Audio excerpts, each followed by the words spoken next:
And welcome, everybody, to another edition of our Friday question and answer session where we let you send in whatever question you want. Joining me once again, our senior producer for the Huckabee Show on TBN, Pam Case. She's going to be reading the questions that you send in, and be sure to get your questions in as early as possible. Much better shot of you having your question answered. And then they can join us on the chat or a super chat, which bumps them right up to the top. Right to the top. We'll see it and get it straight to the governor. I always like reminding everybody that this is your chance this week to have direct contact with you right here live. As if anybody would want it. But if they did, this is how we can make that happen. There are moderators watching the chat to make sure that we get as many of the questions in as possible. And of course, we always like to ask you, please subscribe to the channel.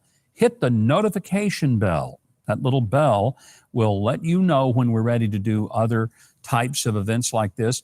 And share comments with us. And also like the page and share it with other people. Let them know, hey, I'm watching this question and answer session with Huckabee. Why don't you join in and get your questions in? Hey, it's been a big news week, and we're going to touch on a couple of things.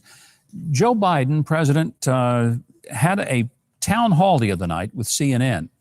Very sparse crowd. It was kind of poorly attended, but that's not what people have been talking about.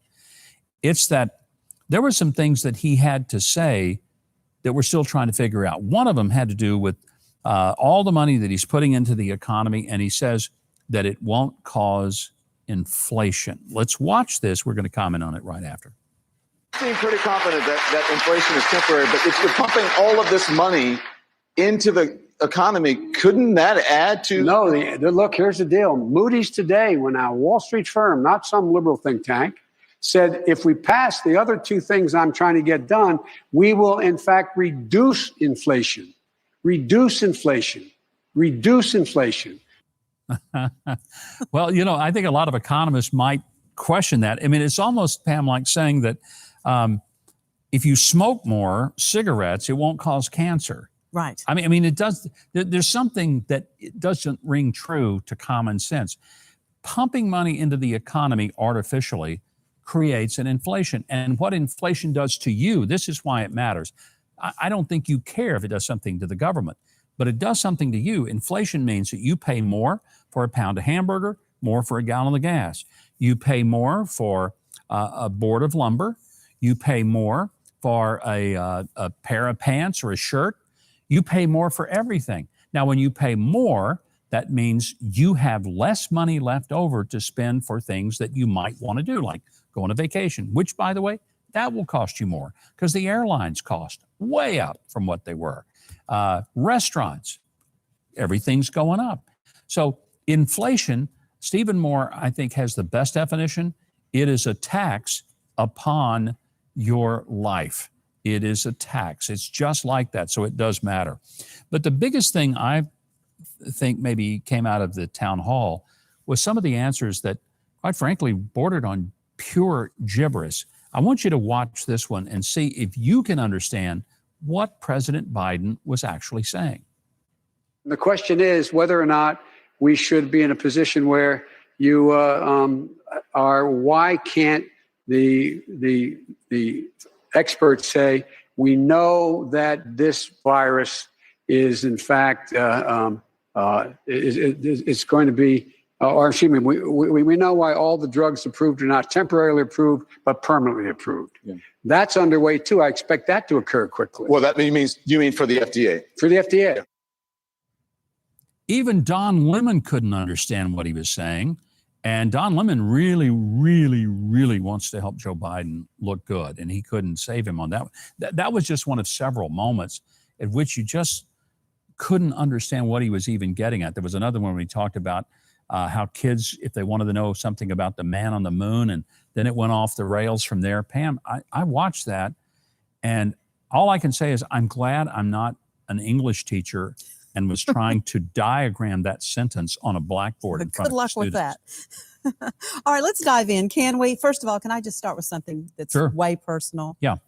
Darlene Hanifman has written in and said the beard is smoking. Oh, good for you, Darlene. I just wanted you to know that right off the top. God Okay. bless you. So that's Thank where you. we are as we are kicking off our chat today. All right. So here's a question for you. This one is coming in from Vanessa Kammerer. Okay. She says, by the way, she's said, let's get this party started. She's excited about your house coming along. I guess you've mentioned that online. Oh, no, we got the look. Okay, never mind. She is excited for you, though. Eventually. And one more question. How does the UN have any right to be called in by Anthony Blinken Yeah. on how racist we are? Isn't that a violation? Well, it's just stupid. I'm going to be blunt. To have the United States of America ask the United Nations to evaluate us is insane. First of all, they have no right nor responsibility to do it. And second, who cares what they think? We're the United States of America. We're the strongest nation on earth. We are the most powerful nation on earth, and that alone doesn't make us the best. But we free more people, we feed more people, we empower more people. We're the place where when people anywhere on earth are dying to get out of their dismal situations, where do they want to come? Do they go to Cuba? Do they go to Venezuela? Are there boats where people are floating over trying to get to Havana? No, they come to the United States. We're the only country in the world where the reason we're trying to build a wall is not to keep people in, but to have some control of the people who are coming in, or rather to keep us in the place. We're every night ought to get on our knees and thank God that people are trying to break in, not break out. Nobody's trying to break out of America, because if you want to leave, you can. So I would pass that on to some of the U.S. Olympic athletes. If you don't like this country, if you think we're that bad, there's an exit door and you can take it. But that's not what's happening. People want to come here. And so I think Blinken is just off his toast and nonsense to ask the UN what they think of what we do. I don't care. All right. Well, here's somebody that wants your opinion on Kamala Harris. She got into that position because she's not a second-generation natural-born citizen. Want to know how that happened? Well, there's a lot of questions about her. You know, her parents were actually radical leftists. And if you get the Huckabee newsletter, MikeHuckabee.com, throw a little pitch for that. Yes. If you read today's edition, we have a lengthy article about her background, some of which I remember hearing early on when she was running for president. It kind of put it out of my mind. And I was refreshed by that the last couple of days. We published it today. And I would encourage you to read it because it'll give you some idea of what her worldview is. And it may alarm you a little bit. I will say that. Let me remind you again, please subscribe, hit the notification bell, and leave your comments in that section. Like the YouTube page and be sure and share it with others. All right, Ron Claypool, he is a veteran of the Army, and all he wants to say is that it's about time that people are waking up to the left. Well, I agree 100%, and it is beginning to happen. And by the way, I appreciate your service to the country, and obviously as a longtime person in the military, you know that the military has been one of those last places in our culture where it was not political. It was all about the duty, the job, the mission, and it wasn't about the politics. And whether the president was a Democrat or Republican, he was the commander-in-chief, and we understood that. Lately, there has been increasing levels of political participation among the top flag officers. I think it's a very dangerous and unfortunate thing. We don't want our military to be politicized or weaponized politically in America. But people are standing up and speaking up. A good example, we had Matthew Lohmeyer, Right. who got relieved of his job at the Space Command. He was here on our show. And what he did was he questioned the wokeness that was coming into the military. We have seen it in some of the service academies, the Naval Academy, West Point, Air Force Academy, where there is now an undue influence trying to say that we need to teach critical race theory in the military. No, we don't. We need to teach people how to shoot straight, how to fight, how to win. That's their job. And if they want to go into politics, go to the political science department of Stanford or Harvard or Yale and be woke. But if you want to go to the military, be prepared to defend this country, a great country, and don't think that you're going to help America by tearing it down and saying we're some bunch of racists. Historically, the military has been the single most important influence to break beyond racism and give people an opportunity to move up based on their job performance and not the color of their skin. So I can't emphasize enough how important it is that the people who have served in the military and who are there now stand up against this wokeness that is beginning to creep its way in. Thank you so much for that answer. And as a reminder to everybody that is tuning in right now, still plenty of time to be part of the chat today. And of course, you know what that means. Put your questions in the chat, share it with your friends, and get people involved. A direct link to Governor Huckabee today. We've got a super chat, Governor, from Ricky Wiggins. Ricky Wiggins says, do you think the Democrats will remove Joe Biden invoking the 25th Amendment? Clearly that we have a real cognitive problem now. It's dangerous. Please advise. Well, I'm not going to make a medical diagnosis because I'm not qualified to do it. I can't definitively say. I know a lot of people are. Look, it troubles me to watch Joe Biden try to speak and something's not clicking together, whether it's his decision process or just his verbal skills. It is of concern to me. Do I think the Democrats will do something in invoking the 25th Amendment and relieving Joe Biden of the presidency? That was the question, Ricky, and I appreciate it. Honestly, I don't think so. I just don't think they're going to do that.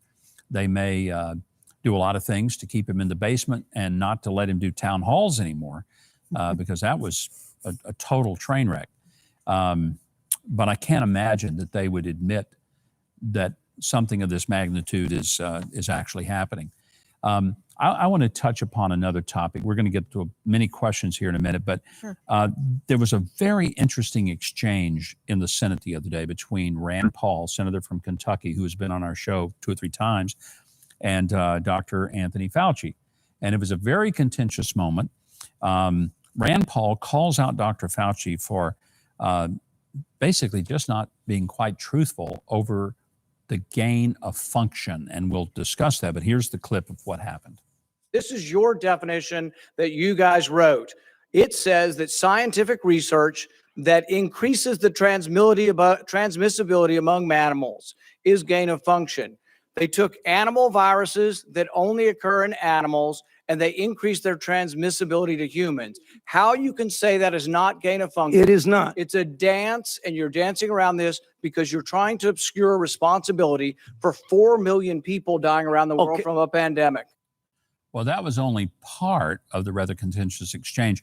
Now, what Rand Paul was pointing out was that gain of function, something that Dr. Fauci said they had never done, never funded, is when you take something that exists, some type of virus that exists in the animal world, and you make it so that it could infect the human.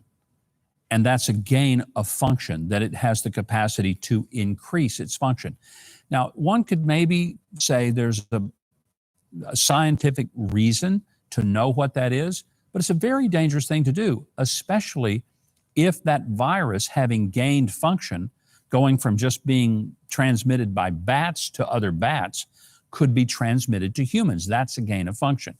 So Rand Paul followed up by asking whether any American taxpayer money ended up in the Wuhan lab to pay for that. Now watch this. If you look at the viruses that were used in the experiments, that were given in the annual reports, that were published in the literature, it is molecularly impossible. No one's saying those viruses caused it. It No is one alleging that molecularly. those viruses caused the pandemic. What we're alleging is that gain of function research was going on in that lab and NIH funded it. That You is can't not. get away from it. It meets your definition and you are obfuscating the truth. Well, that was pretty blunt. There was one point at which Dr. Fauci told Senator Paul, "You don't know what you're talking about." It was incredibly contentious. Now, I want to show you one other quick clip. This is from MSNBC. This is where, of course, Dr. Fauci would go to defend himself because that's like, home turf. But I want you to hear this, and then I want you to just hear my reaction to it, because I think it's very important to put this together and explain why you need to see it. Here we go. But he was completely out of line. He totally distorted reality. And he made some inflammatory and I believe slanderous remarks about lying under oath, which is completely nonsense. I mean, and some of the things that he says is so distorted and out of tune with reality. I had to call him on that. I didn't enjoy it, but I had to do that because he was completely out of line, totally inappropriate. Well, I've watched the whole exchange. I watched it when it happened, and I'm going to tell you the truth. I think Dr. Fauci reacted as he did because he was basically caught having funded through the National Institutes of Health things at the lab in Wuhan that were gain of function by the definition of the scientific community. More importantly, and this is what I want to just ask you to keep in mind, nobody elected Tony Fauci to anything. He's not an elected official. He has no accountability to you as a voter or a tax-paying citizen other than you pay for him. Rand Paul is an elected U.S. senator who has been sent by the voters of Kentucky for the specific purpose of overseeing those who are employed by government. And those who are employed by government should show a little bit of respect to the people who have oversight for them. But you will never see Dr. Fauci having respect for those who have been elected. I'm a little sensitive about that, but I get really tired of bureaucrats. People have spent their lives protected in their bureaucracy from believing that they are more important and they have greater authority than those who have been empowered by the people. Just remember, we live in a constitutional republic. We have elected people in whom power has been handed from the people. That's the power of America. It is not in employed bureaucrats, it's in elected people. And on that, I say Dr.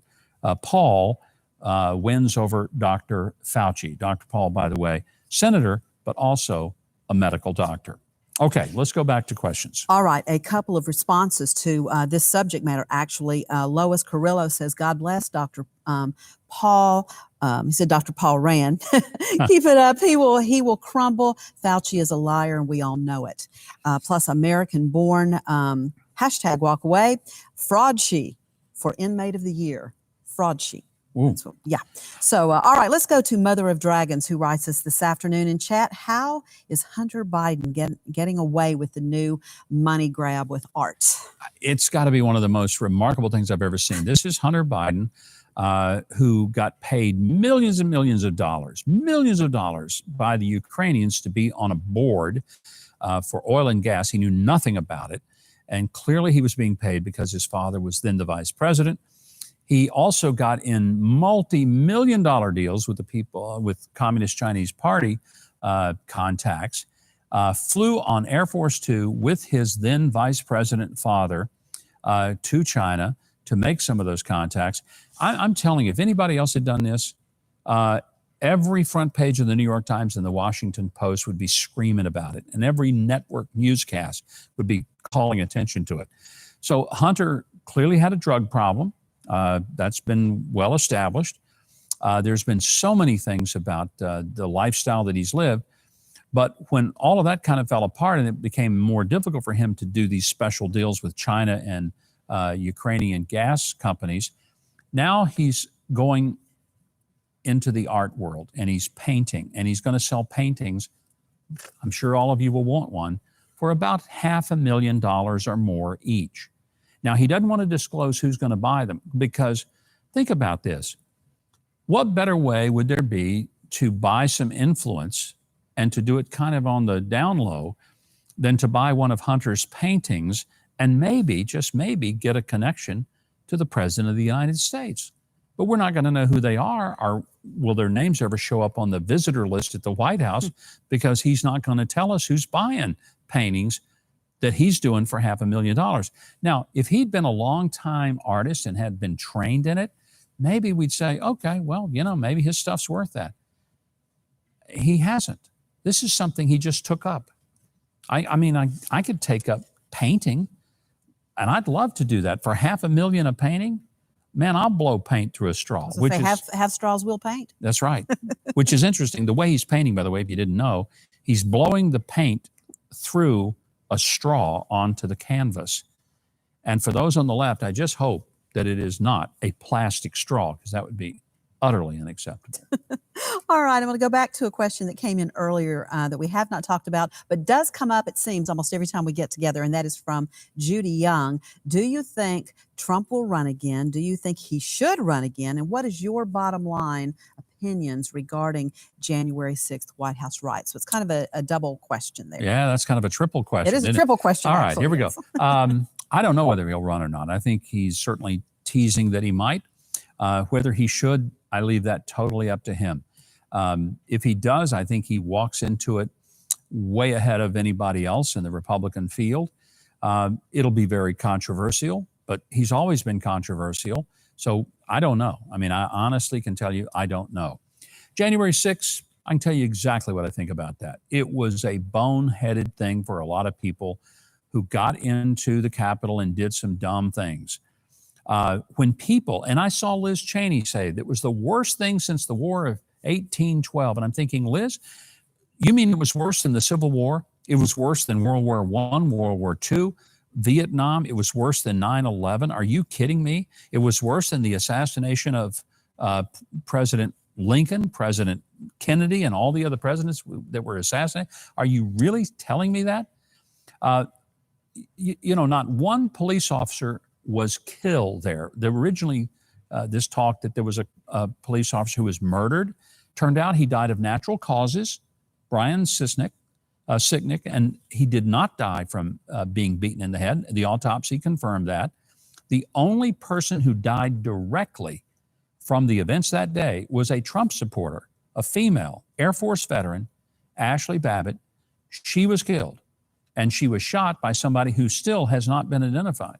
It was clearly a Capitol police officer or someone in authority with the power to carry a gun to the Capitol.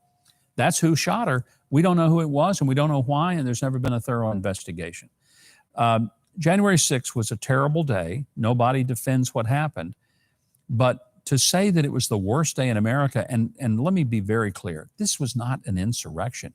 You don't have an insurrection by waving flagpoles and breaking windows. You have an insurrection when you have some serious artillery if you're going to go up against the nation's capital. Even Joe Biden at one point said that if you're going to take over the government, you got to have nuclear devices and F-15s, neither of which were employed on January 6th. A few flagpoles, a couple of clubs, but not one gun was confiscated off of someone at the Capitol that day, not one. So this narrative that's been created by the left about it being the worst day ever, it just doesn't hold true. And again, I'm not defending it. I've said from January 6th forward, this was stupid.